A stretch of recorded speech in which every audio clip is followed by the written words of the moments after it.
I want to draw a distinction between the office of the Deputy President and the person of the Deputy President.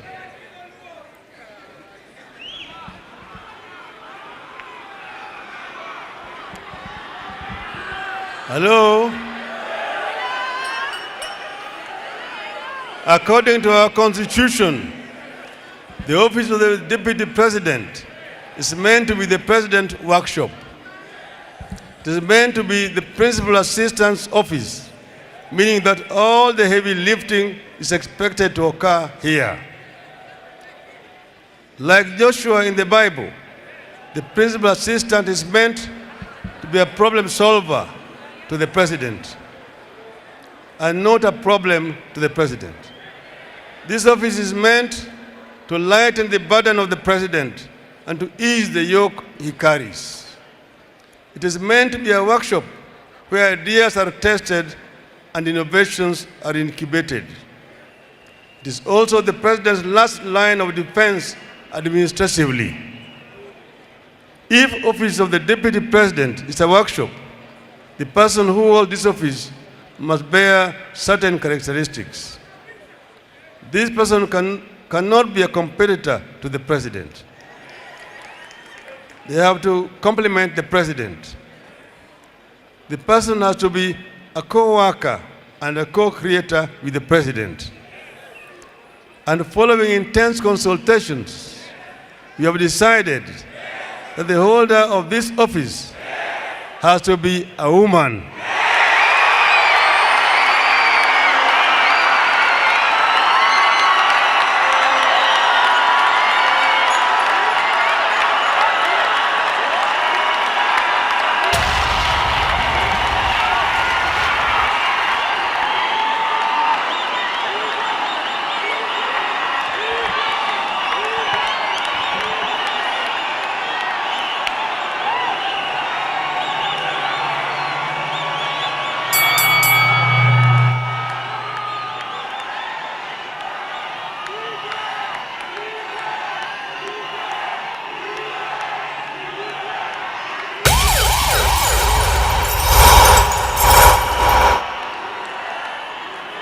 Hello?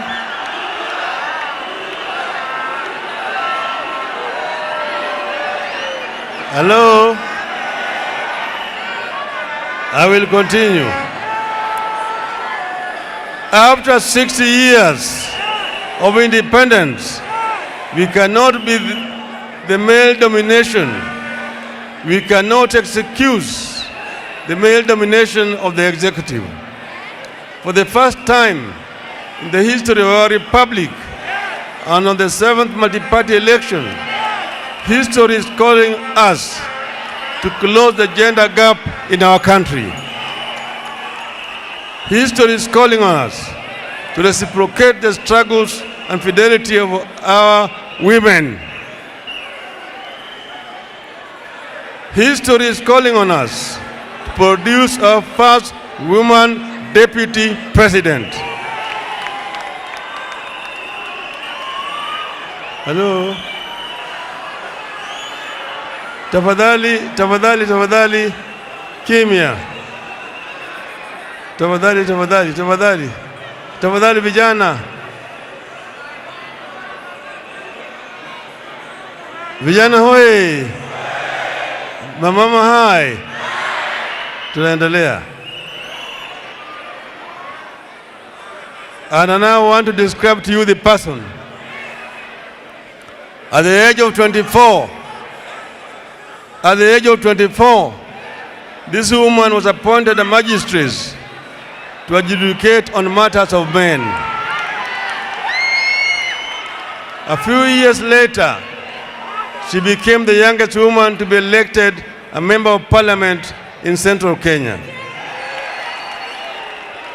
And she went on to serve in the capacity for 20 years.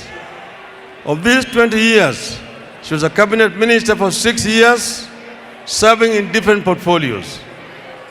The woman we offer as the proposed deputy president is also known to have incredible credentials in the fight for our second liberation. In 1990, for instance, I was arrested and placed in detention without trial. At that time, very few lawyers were prepared to represent me. But this woman, then a young lawyer, led a team of 27 lawyers to defend my legal detention.